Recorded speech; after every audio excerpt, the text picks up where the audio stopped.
जो सुबह शाम अल्लाह की इबादत करता था। उसका इस दुनिया में कोई नहीं था सिवाय एक तोते के, जो हमेशा उसके साथ रहता था। जब भी वो अल्लाह का नेक बंदा कुरान की तिलावत करता, वो तोता उन्हें गौर से सुना करता और कई बार दोहराया करता, बिस्मिल्लाहिर्रहमानिर्रहीम, बिस्मिल्लाहिर्रहमानिर्रहीम। अरे वाह मेरे दोस्त, तुम तो बहुत अच्छे से सीख गए हो। जी मेरे मालिक, जैसा आप कहेंगे मैं भी वैसा ही कहूँगा। तुम खुदा के बहुत प्यारे मखलूक हो। अल्लाह तुमसे बहुत प्यार करते हैं। आपसे भी मेरे मालिक। अल्लाह का नेक बंदा इरशाद हमेशा अपने काम से काम रखता था। वो पूरे मोहल्ले में किसी से भी बेवजह बातें नहीं करता था और सीधा मस्जिद से घर और घर से मस्जिद जाया करता। उसी मोहल्ले में एक तवायफ रहती थी जो हमेशा जिस्मों का व्यापार करती थी। एक दिन उसकी एक साथी कहती है, बाजी आप इतनी खूबसूरत हैं कि देखने वाला अपने होश खो देता है। लेकिन अजीब बात यह है कि इस पूरे इलाके में सिर्फ एक आदमी है जो आपकी तरफ नजर उठाकर नहीं देखता। क्या? कौन है वो नामाकूल जो निशा की इस खूबसूरती पर बर्बाद ना हुआ? नाम तो मालूम नहीं, लेकिन लोग उसे अल्लाह का नेक बंदा कहते हैं। कहाँ रहता है वो? यहीं पास के मोहल्ले में। ऐसी बात है तो मैं भी देखती हूँ कि वो आदमी मुझे कैसे नहीं दिखता। शर्त लगा लीजिए, वो आदमी आपको निगाह उठाकर नहीं देखेगा। आज तक उसने किसी नामे हरम को नहीं देखा। मेरा नाम भी निशा है, निशा, जो अपनी आँखों से लोगों के दिल पर छुरियां चला देती है। और तलवार जैसा ये हुस्न देखकर कोई मर्द कब्र से बाहर आ जाए, फिर वो किस खेत की मूली है। अगले दिन वो तवायफ भेस बदलकर मस्जिद के पास पहुंच जाती है और जैसे ही अल्लाह का वो नेक बंदा मस्जिद से बाहर आता है और निगाहें नीचे करके चुपचाप वहाँ से निकल जाता है। ये कैसा मर्द है जिसने मुझे एक नजर नहीं देखा? अब तो इसका ये घमंड तोड़ना पड़ेगा। क्या हुआ बाजी, कबूतर हाथ नहीं आया क्या? मेरा नाम भी निशा है। ऐसा कोई पंछी नहीं है जो मेरे वार से बच सके। अब देखना मैं कैसे उस मगरूर का गुमान तोड़ती हूँ। अगले दिन फिर से वो तवायफ भेस बदलकर मस्जिद के बाहर पहुँच जाती है और जैसे ही वो अल्लाह का नेक बंदा मस्जिद से बाहर आता है, वो उसके सामने ही बेहोश होने का नाटक करती है और जमीन पर गिर जाती है, जिसे देख लोगों की भीड़ जमा हो जाती है और इरशाद भी उसके पास आता है। क्या हुआ? आप सब यहाँ भीड़ लगाकर क्यों खड़े हो? अरे ये लड़की बेहोश हो गई है। कौन है ये? लगता है कोई गरीब बेसहारा है। अरे अब क्या करूं? किसी मजलूम को ऐसे छोड़कर भी तो नहीं जा सकता। ऐसा कीजिए, आप सब इसे मेरे घर ले चलिए।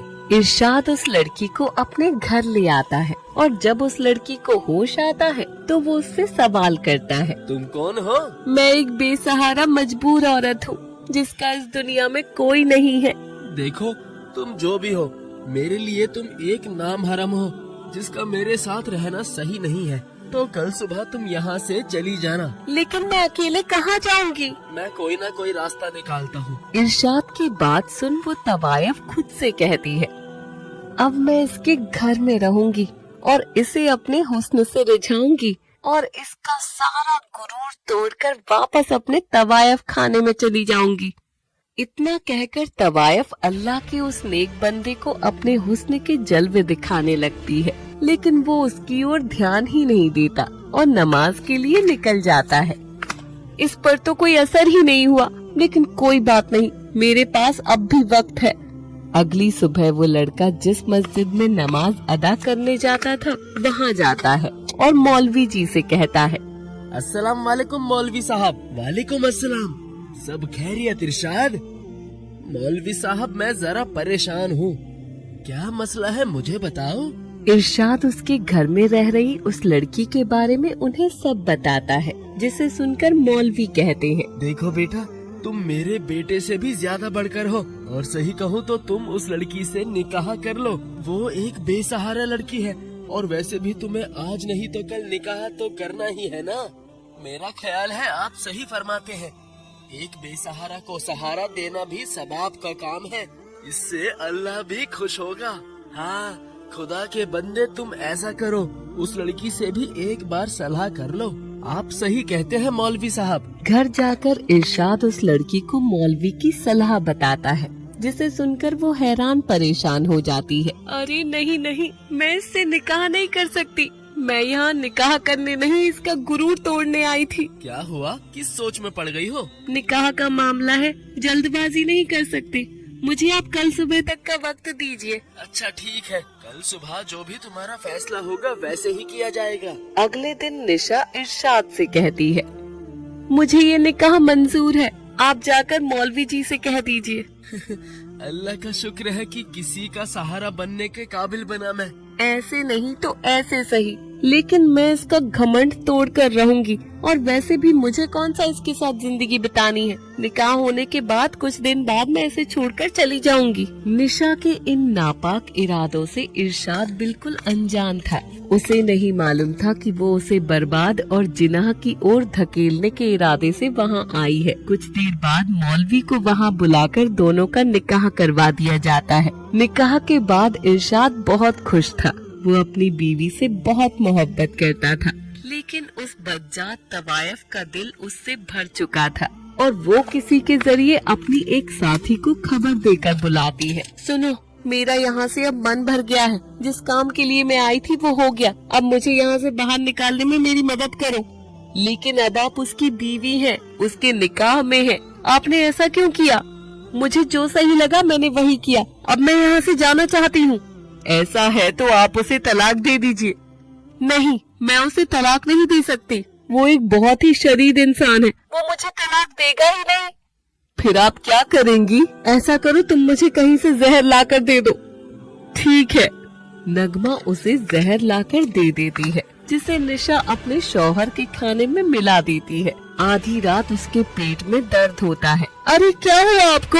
पता नहीं निशा, मेरे पेट में बहुत दर्द हो रहा है। ऐसा लग रहा है जैसे किसी ने मेरे पेट में छुरी चला दी हो। तुम जल्दी से मौलवी जी को बुला लाओ। इतना बोलकर और शहादत का कलमा पढ़ते ही वो लड़का मर जाता है। ये सब वो तोता देख रहा था और जोर जोर से चिल्लाने लगता है, बचाओ बचाओ बचाओ। अपना मुंह बंद करो वरना तुम्हें भी मार दूंगी।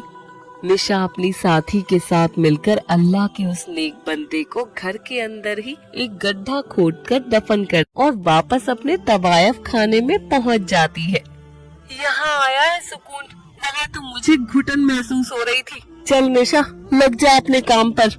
दूसरी ओर मौलवी के सामने इरशाद आता है, जो खून से लथपथ कपड़ों में रो रहा था। ये देख मौलवी की नींद खुल जाती है। लगता है इरशाद ठीक नहीं है। नहीं, शायद मैं ज्यादा ही सोच रहा हूँ। अगली सुबह मौलवी जब नमाज पढ़ाते हैं तो देखते हैं इरशाद आज नमाज के लिए नहीं आया था। ये देख मौलवी को बहुत ज्यादा ताज्जुब होता है, और ऐसे ही कुछ दिन तक इरशाद के ना आने और उसके बार बार मौलवी के ख्वाब में आने से मौलवी परेशान हो जाता है। इरशाद ऐसा कभी भी नहीं करता था, शायद कुछ न कुछ गलत है, मुझे जाकर ही देखना होगा। इतना कहकर मौलवी इरशाद के घर जाता है तो वहाँ ताला लगा देख हैरान हो जाता है, और वो आसपास के सभी लोगों से उनके बारे में पूछता है। किसी को भी कुछ नहीं मालूम था, जिसके बाद उसे घर के अंदर से तोते की आवाज आती है, जो लगातार बचाओ बचाओ चिल्लाए जा रहा था। मौलवी कुछ लोगों के साथ घर का ताला तोड़वाकर अंदर जाता है। अरे तुम यहाँ, बाकी सब कहाँ गए? इरशाद तो कभी ऐसा नहीं करता है। खुदा के करिश्मे से तोता बिल्कुल साफ साफ बोलने लगता है, और वो मौलवी को तवायफ की हकीकत बताता है, जिसे सुनने के बाद मौलवी आग बबूला हो जाता है, और घर के अंदर खुदाई करने पर उन्हें वहाँ इरशाद का मुर्दा शरीर मिलता है, जिस पर कफन भी नहीं था और उसके कपड़ों पर खून था। उसके चेहरे पर इतना नूर था जिससे वो ऐसा लग रहा था जैसे वो अभी सोया हो। या अल्लाह, मेरे बेटे को कफन भी नसीब नहीं हुआ, ये कैसा इंसाफ है तेरा। इतना कहकर मौलवी बाकी लोगों के साथ मिलकर इरशाद का कफन दफन करवाते हैं, और उसके बाद बड़े ही गुस्से में वो तवायफ के पास जाते हैं और उसके घर के बाहर आवाज लगाते हैं, बाहर निकल बज्जात, तू एक कातिल है, तुझे इसकी सजा जरूर मिलेगी। तभी अंदर से एक लड़की सर पर नकाब लगाए आती है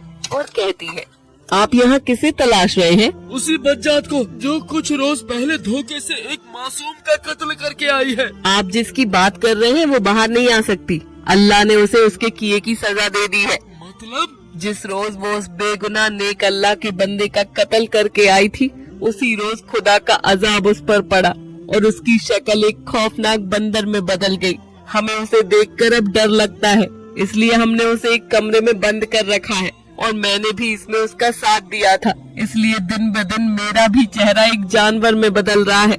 या अल्लाह, हम पर रहम कर।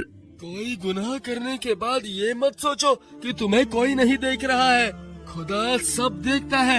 हर किसी को उसके किए की सजा जरूर मिलती है।